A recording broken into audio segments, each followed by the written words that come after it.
I never imagined I'd end up like this, propped up in bed at midnight, thumbing through Instagram, with my husband Adrian dozing beside me, while a big fat nothing filled my chest.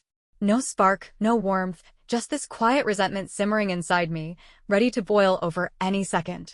Adrian's soft snores hummed in the air, his body sprawled out, noticeably heftier than it was back when we swapped rings 3 years ago. When we got married, I talked myself into believing Adrian was the smart, grown-up pick for me. He wasn't anything like my ex, Cashin, with his razor-sharp jawline, abs chiseled like something out of a museum, and that swagger that could hush a crowded room in an instant. Adrian, though, he was sweet, reliable, had a solid bank account, all the stuff I figured I needed after wasting too many years chasing guys who'd never settle down. But lying there now, I couldn't dodge the truth. I despised how my life had turned out. I couldn't stand how Adrian's shape had softened, how he'd stopped taking care of himself over time. Back when we met, he wasn't hard on the eyes, but the extra pounds he'd packed on since the wedding made my stomach twist in a way I hated admitting. I kept telling myself it wasn't only about the weight, it was the way he huffed climbing the stairs, how his shirts clung too tight around his middle, and how he still leaned in for kisses or reached for me, acting like we were still that goofy couple who'd giggle through dinners and weekend trips.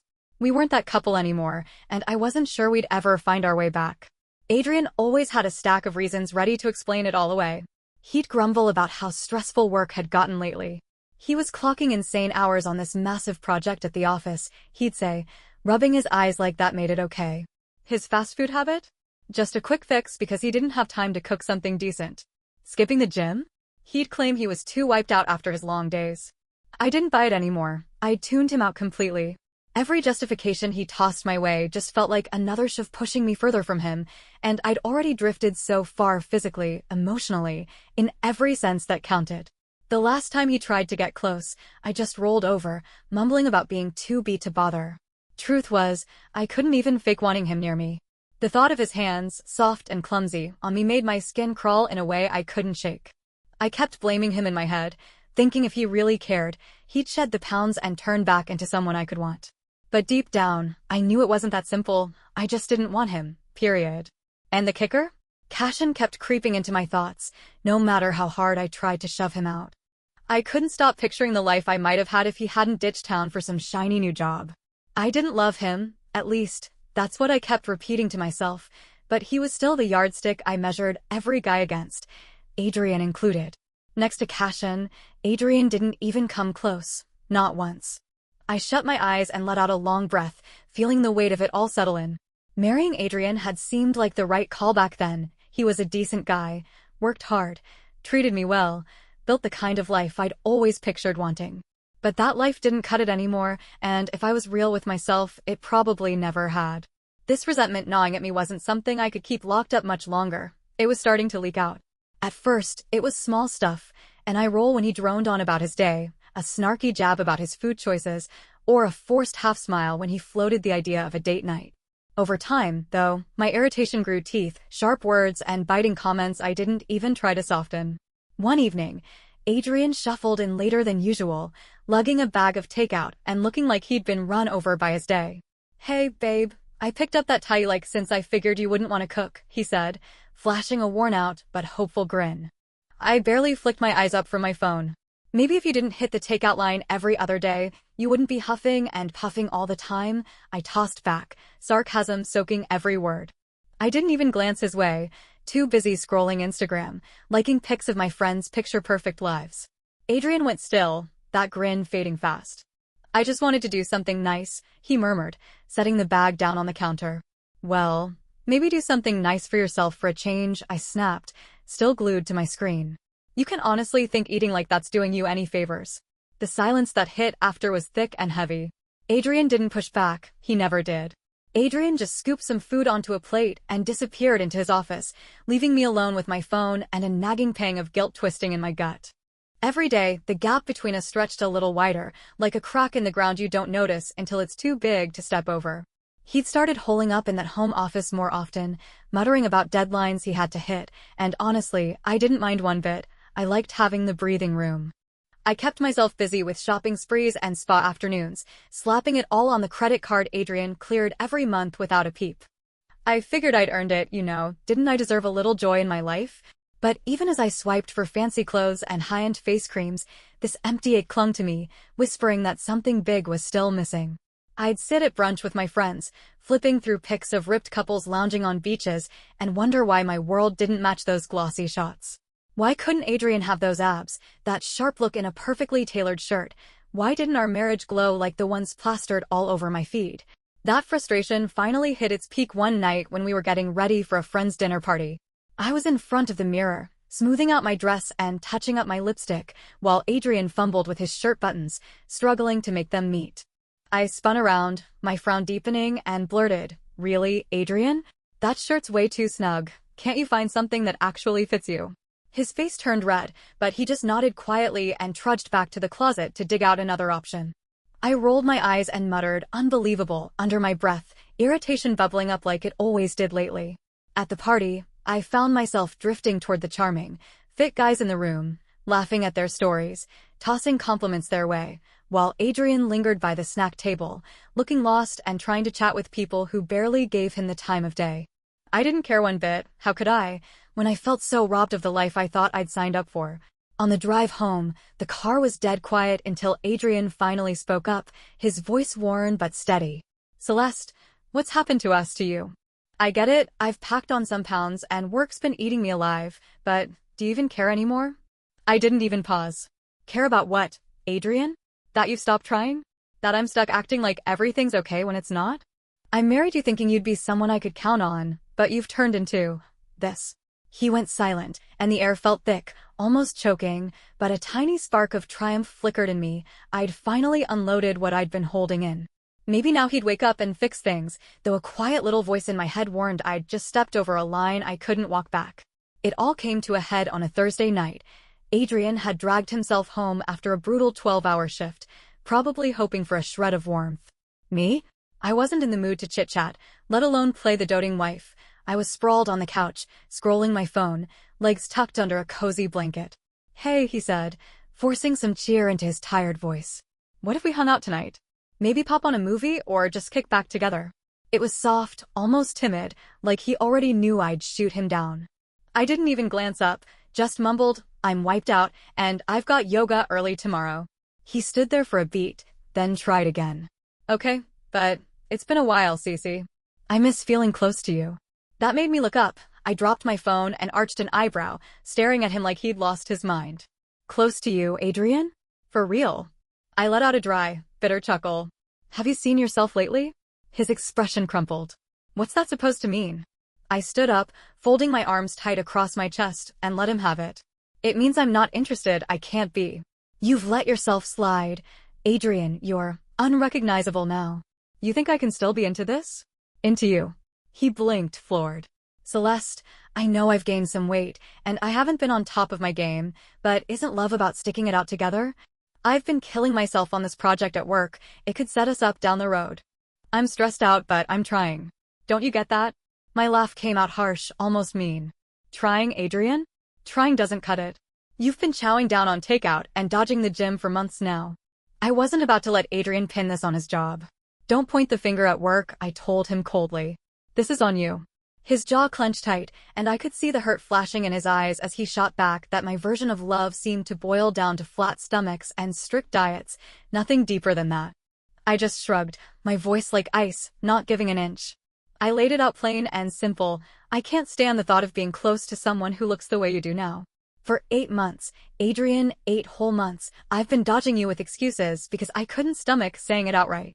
But here's the truth, you don't do it for me anymore. The air felt like it vanished from the room, and I watched his face crumple as my words sank in.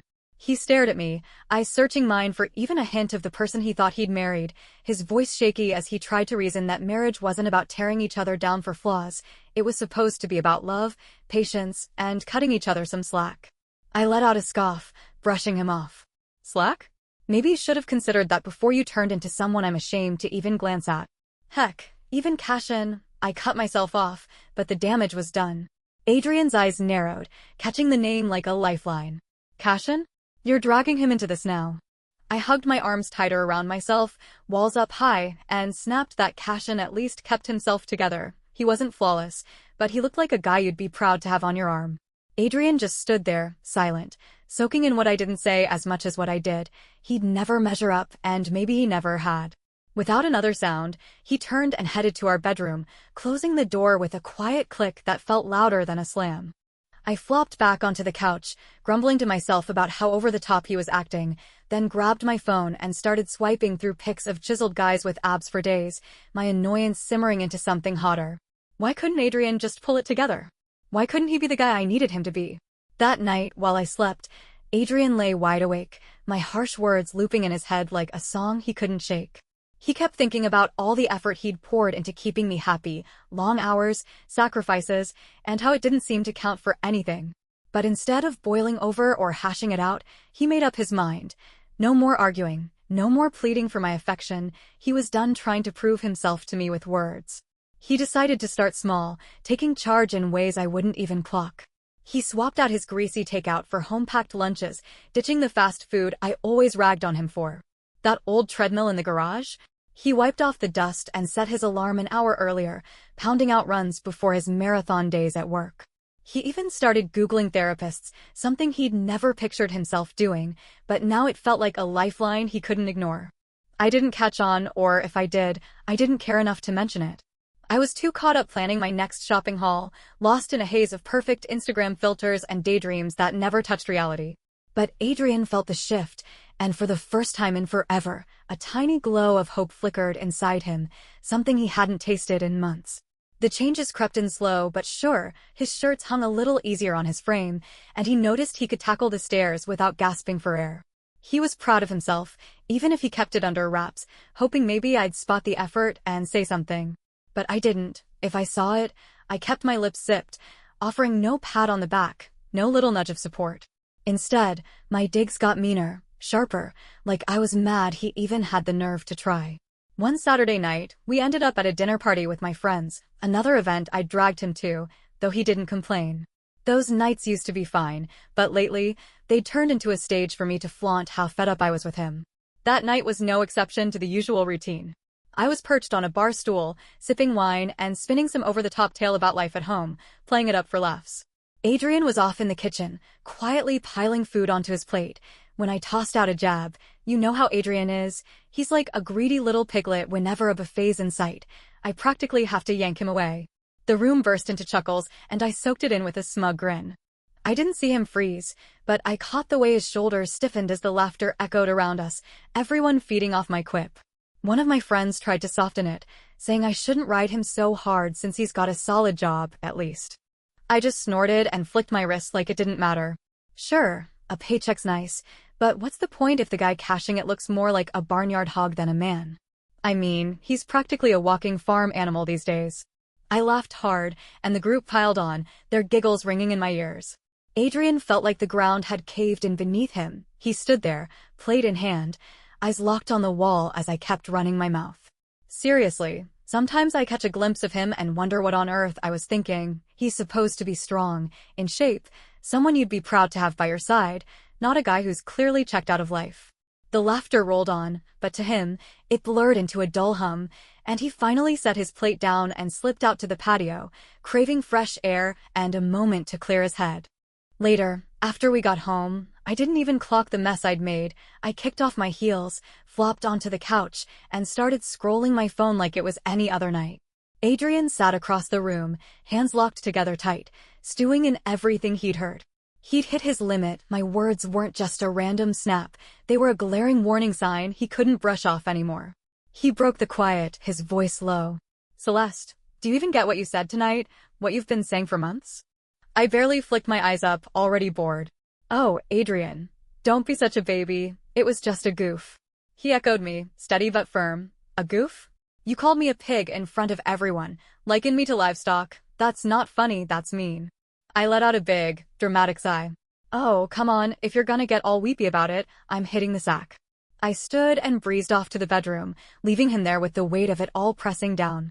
Adrian sat alone, staring into the empty space, feeling the final gears of his patience lock into place. He couldn't keep wading through this muck. Oh, and before I spill what happens next, do me a favor and hit that subscribe button for the channel. The next morning, while I was out at brunch with my crew, another essential outing, Adrian's wallet covered. He parked himself at the computer and started digging.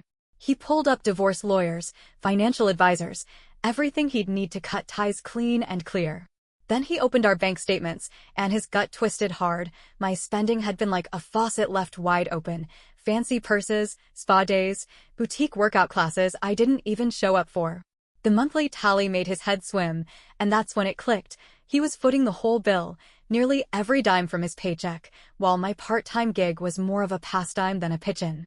I had all the free time in the world to chase whatever I wanted, and instead of lifting him up through his brutal work grind, I'd been siphoning his cash into my own little fantasies. Adrian glared at the screen, a chilly truth sinking in. I didn't just dislike him, I'd been leaning on him like a crutch, and he was through letting me. With steady hands and a clear head, he started typing an email to a divorce lawyer, ready to take the first real step.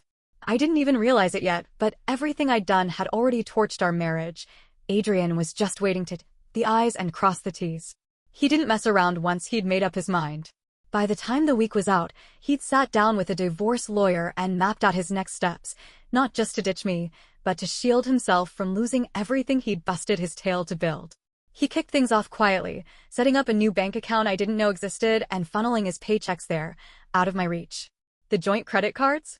He cut off the ones I hadn't already pushed to the limit, and the maxed out ones he left in my name. His lawyer promised they'd be my problem once the papers were signed, especially since I'd been the one swiping them silly. After I'd crashed for the night, he'd hole up in his office, digging through our financial history like some kind of detective, piecing together a mess that felt more like a heist than a marriage. What he found hit hard, thousands blown on flashy stuff, fancy dinners, and trips I'd taken without him, including a weekend escape with my girlfriends I'd booked while he was grinding overtime. His hands balled into fists, but he swallowed the rage. He knew getting mad wouldn't fix this. He had to keep his eyes on the prize. Meanwhile, I floated along, blind to the thunderheads piling up right over our house. I'd spend my days bouncing between yoga sessions, coffee joints, and cute little shops, griping to my crew about how useless Adrian had gotten. "You wouldn't believe him," I said one afternoon, nursing some overpriced coffee drink. "He's still huffing away on that creaky treadmill in the garage, like a few laps are gonna turn him into some dreamboat." "Sorry, buddy, but strolling around isn't making you a catch." My friends cracked up, spurring me on, and I grinned, loving the spotlight. I thrived on playing the part of the put-upon wife, the lively, gorgeous woman saddled with a guy who didn't measure up. Word got back to Adrian through some mutual pals, folks who were starting to feel bad for him. One of my old buddies called him up, voice hushed, and said, "I thought you should hear what she's been tossing around. It's not fair, Adrian. She's not who she makes herself out to be." He thanked her, hung up, and felt his determination solidify. He wasn't even mad anymore, just finished. Finished chasing my approval, finished twisting himself into knots for someone who saw him as a cash machine and a doormat. One night, I caught him in the kitchen whipping up a simple dinner, grilled chicken and veggies, part of this new healthy kick he'd stuck to. I leaned on the counter, smirking as I watched him. "So, this is your grand makeover scheme?" I tossed out, nodding at the food. "What's the plan, Adrian?" "Drop a few pounds so you're just a smidge less of a couch potato." He didn't lift his eyes from the cutting board. "I'm doing it for myself," he said, plain and steady. I let out a sharp laugh. "For you? Oh, come on. You're just scrambling to prove a point. Spoiler alert, it's way past that. You've already let yourself slide, and no treadmill's fixing it." He set the knife down, turned to me, and met my gaze with this calm, solid look that threw me off. "You're right, Celeste," he said evenly. "I am proving something, but not to you. I'm showing myself I don't have to settle for this, for you, for someone so wrapped up in themselves they can't see the wreckage they're leaving behind." I blinked, totally blindsided. "Wait, what? Are you seriously flipping this on me?" He didn't bother answering, just picked up his plate and walked out, leaving me there, fuming and rattled. That night, Adrian locked in his exit strategy, ready to pull the plug for good. Adrian had already started piecing together proof of my nasty attitude and tracking every dime I'd blown through, stashing it all away on the down low. He knew I'd catch on eventually, but by then, it'd be too late for me to do anything about it. I might have thought I was running the show, but Adrian wasn't playing my game anymore. He was set on walking away clean, making sure I couldn't claw him back into the mess I'd made. He'd been tying up loose ends fast. By week's end, he'd hashed things out with a divorce lawyer and had a solid plan rolling, not just to leave me, but to keep what he'd earned safe from my grip.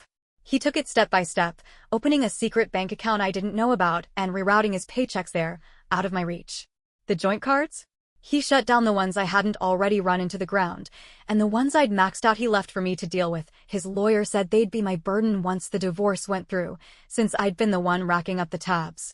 After I'd zonked out at night, he'd sit in his office, sifting through our money trail like he was unraveling a mystery novel, thousands spent on designer junk, dinners out, and solo trips I'd taken while he slaved away at work. Even that weekend getaway I'd planned with my girls while he pulled extra hours. His hands tightened, but he kept his cool. Getting ticked wouldn't help. He had to stay locked on the finish line. Meanwhile, I strutted around clueless, no idea a hurricane was brewing right under our roof. I was jazzed about the swanky beach dinner party I'd been plotting with my friends, private cabanas, bubbly on tap, a live band, the whole 9 yards. It wasn't cheap, but fancy stuff like that never is, and I didn't sweat it. I figured I'd earned a little indulgence. Standing at my laptop, I hit pay now, already picturing the Instagram shots I'd snag, but instead of a green light, a red error popped up. Payment declined. I scrunched my face and tried again, same thing, card rejected. Annoyance flared up as I snatched my phone and dialed the bank, tapping my foot through the endless hold music. When I finally got through, the truth hit like a slap.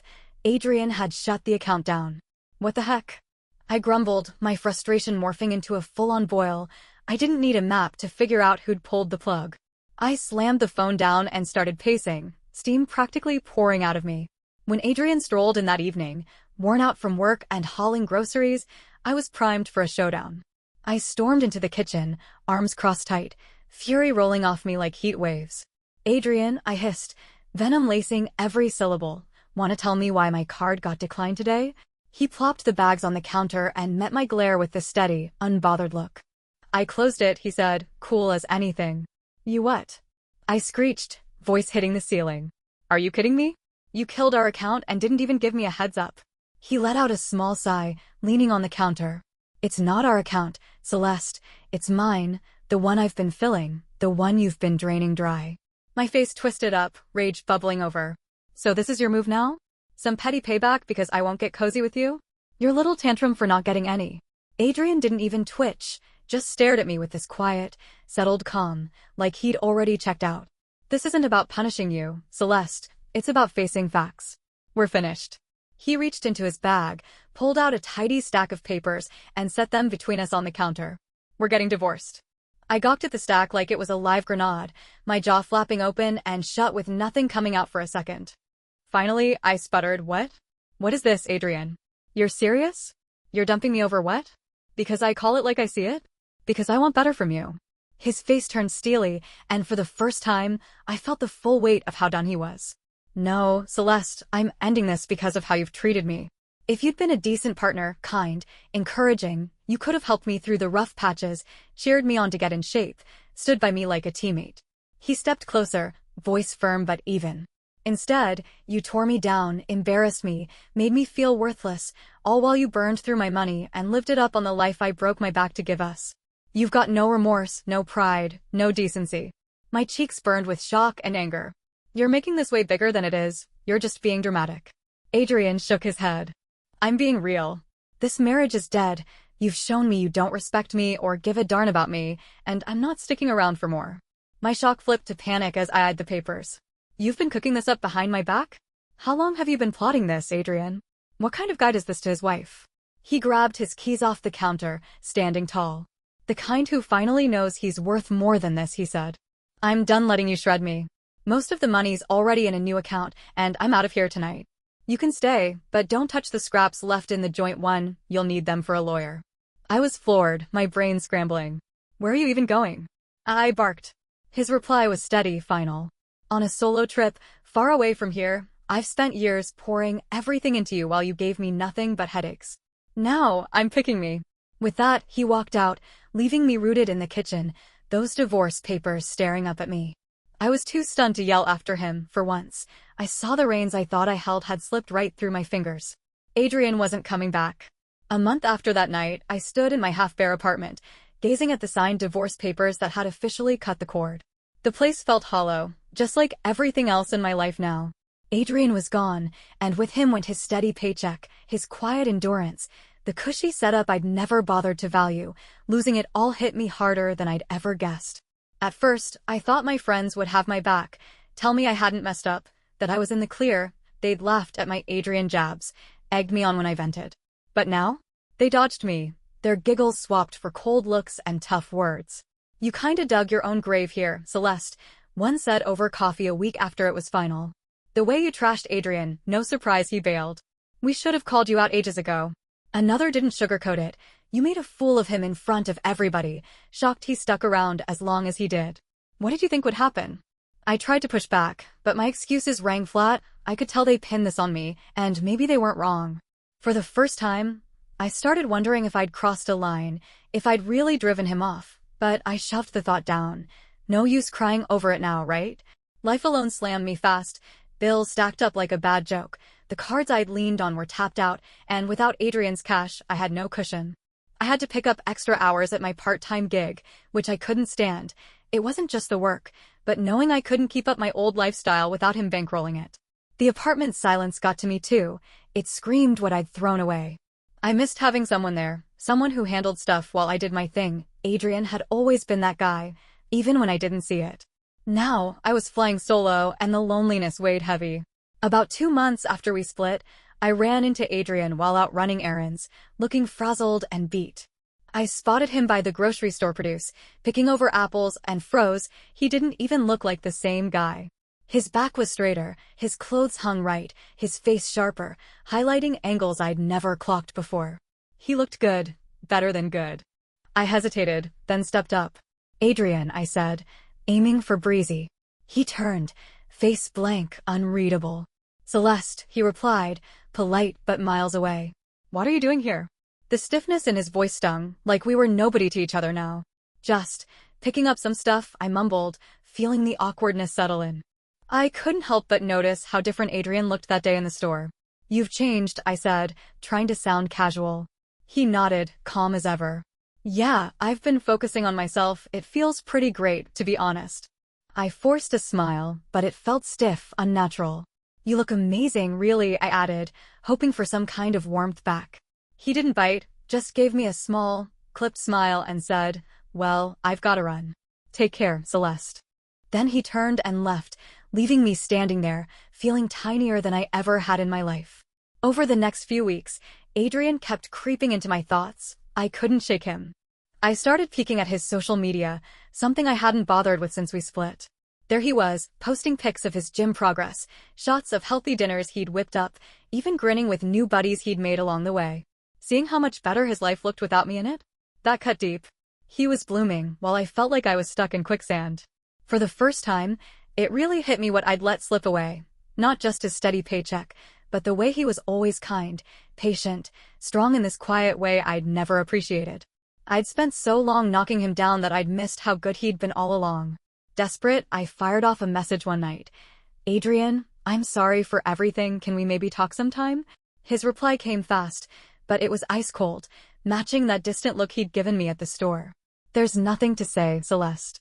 Please respect my space." Staring at those words, my chest squeezed tight. I'd always figured I could patch things up if I tried, but nope, Adrian was done with me for good. He'd moved on, and I was left scrambling to pick up the shards of the life I'd smashed apart. Too late for second-guessing now. He'd drawn a line, and there was no crossing it. So I made up my mind. I wasn't gonna let my world keep crumbling. I'd show myself, and everyone else, that I could bounce back, rebuild, find my own happiness. I dove into fixing myself up, even dipped my toes into dating apps, feeling hopeful at first. I matched with a few guys who checked all my old boxes, buff, bold, fit as heck, but the dates didn't pan out like I'd dreamed.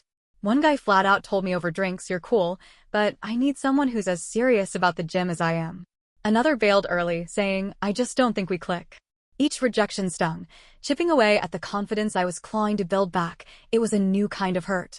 I'd always been the one dishing out the judgment, holding people to sky-high bars, but now I was the one getting sized up and found wanting. It clicked then. This was exactly how I'd made Adrian feel, like he didn't measure up, and it hit me hard. Meanwhile, Adrian was killing it. I couldn't escape it on Instagram. His fitness game had leveled up. The guy I used to rag on for being soft was now posting shots of himself pumping iron, trekking up mountains, crossing 10-mile race finish lines.